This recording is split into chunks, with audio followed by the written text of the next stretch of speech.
नमस्कार मित्रांनो, करंट अफेअरच्या आजच्या सेशनमध्ये आपलं स्वागत आहे. तर आज आपण 15 नोव्हेंबरचे महत्त्वाचे असे 10 प्रश्न पाहणार आहोत. प्रत्येक प्रश्न महत्त्वाचा आहे, त्यासाठी व्हिडिओ शेवटपर्यंत बघा.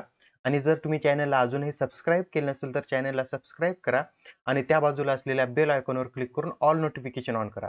त्यामुळे काय होईल, ज्यावेळेस आपण नवीन व्हिडिओ अपलोड करू त्याचं तुम्हाला नोटिफिकेशन मिळेल.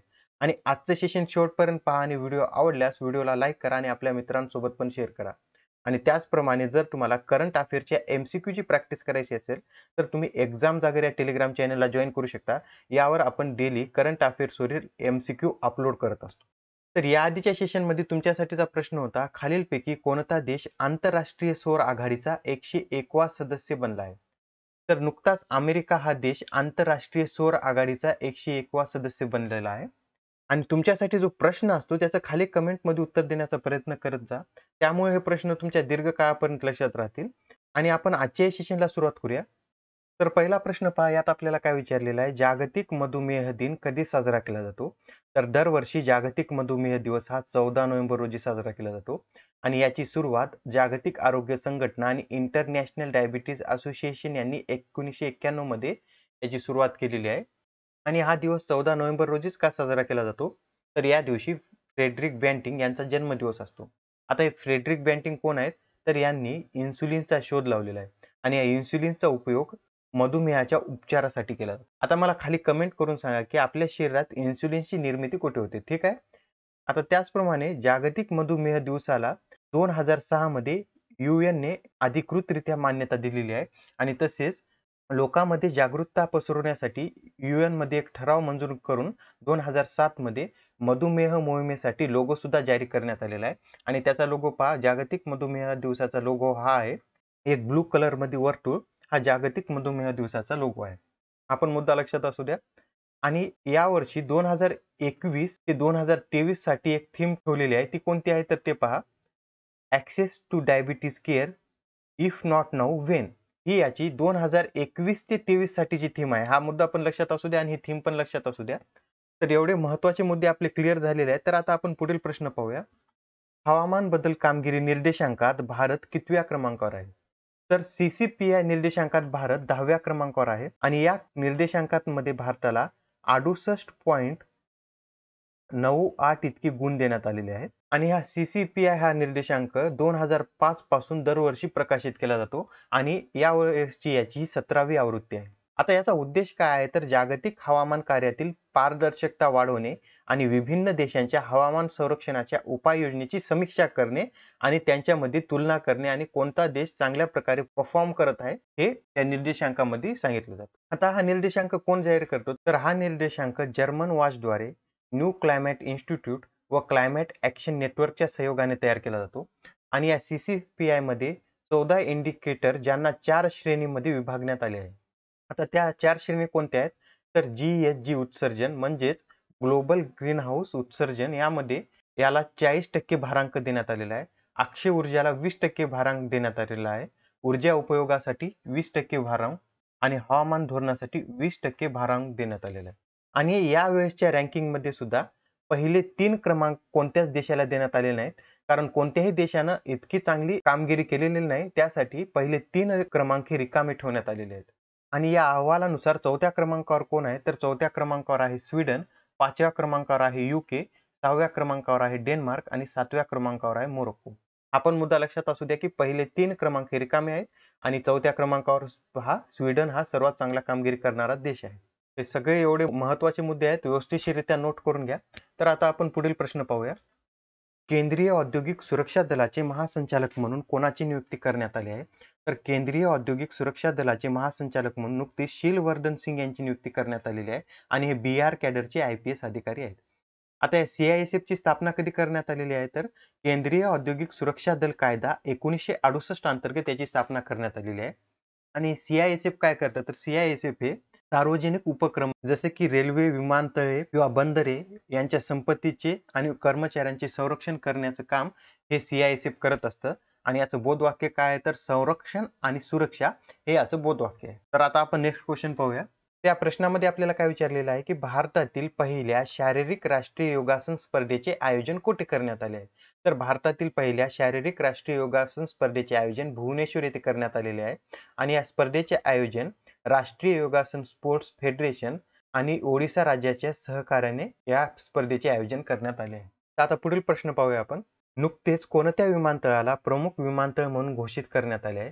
तर नुकतेच शिर्डी विमानतळाला प्रमुख विमानतळ म्हणून घोषित करण्यात आलेले आहे. एखाद्या विमानतळाला प्रमुख विमानतळ म्हणून कोण घोषित करत असतं? तर नागरी विमान वाहतूक मंत्रालय हे एखाद्या विमानतळाला प्रमुख विमानतळ म्हणून घोषित करत असतं आणि एखाद्या विमानतळाला ज्यावेळेस प्रमुख विमानतळ म्हणून घोषित केलं जातं त्यावेळेस त्या विमानतळावरील वैमानिक सेवासाठी शुल्क निश्चित करण्याचा अधिकार हा विमानतळ आर्थिक नियामक प्राधिकरणाला प्राप्त होत असतो. आता हे विमानतळ आर्थिक नियामक प्राधिकरणाची स्थापना कधी करण्यात आलेली आहे? तर याची स्थापना 12 मे 2009 मध्ये करण्यात आलेली आहे आणि याचे सध्या अध्यक्ष कोण आहेत?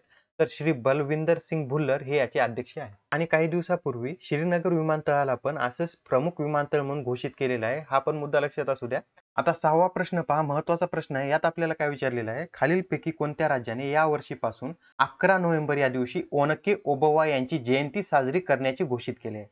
तर नुकतेच कर्नाटक राज्य सरकारने 11 नोव्हेंबर हा दिवस ओनके ओबव्वा यांची जयंती म्हणून साजरी करण्याचे घोषित केले आहे.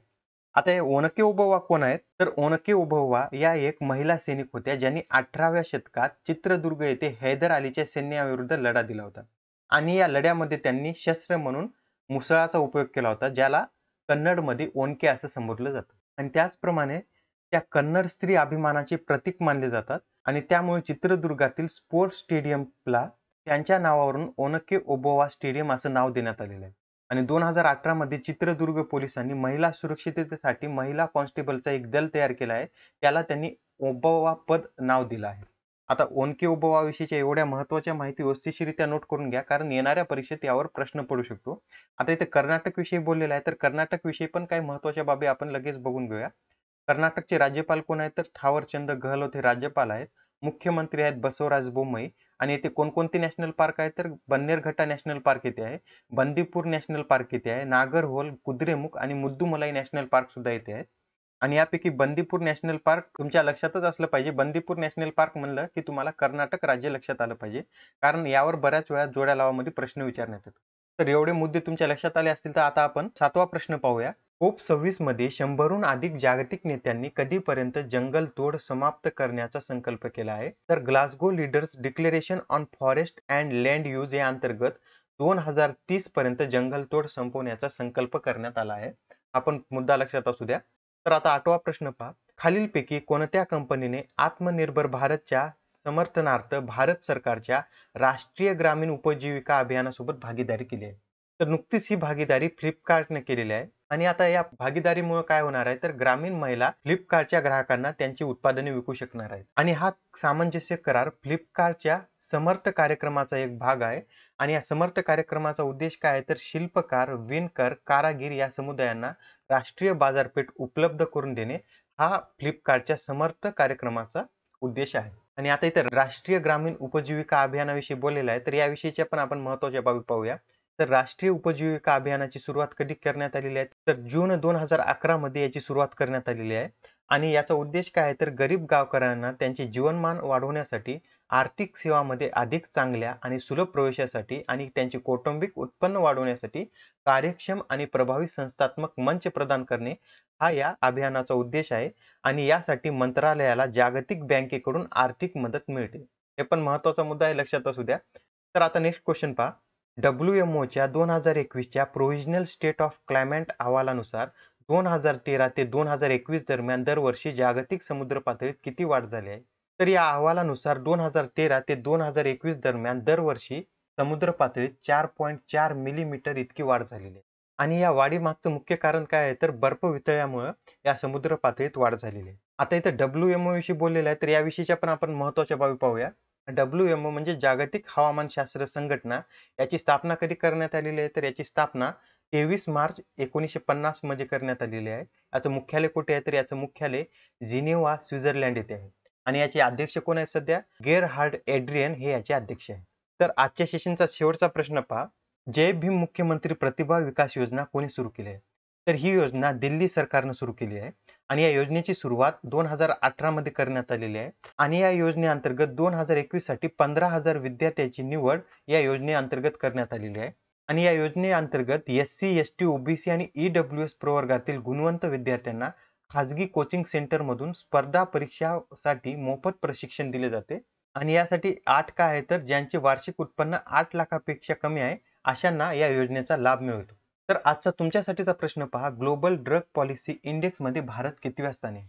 आता या प्रश्नाचं उत्तर खाली कमेंटमध्ये देण्याचा प्रयत्न करा. आणि आजचं सेशन इथं संपलेलं आहे. जर तुम्हाला आजचा व्हिडिओ आवडला असेल तर व्हिडिओला लाईक करा आणि आपल्या मित्रांसोबत पण शेअर करा. आणि जर तुम्ही या चॅनलला अजूनही सबस्क्राईब केले नसेल तर चॅनलला सबस्क्राईब करा आणि त्या बाजूला असलेल्या बेल आयकॉनवर क्लिक करून ऑल नोटिफिकेशन ऑन करा.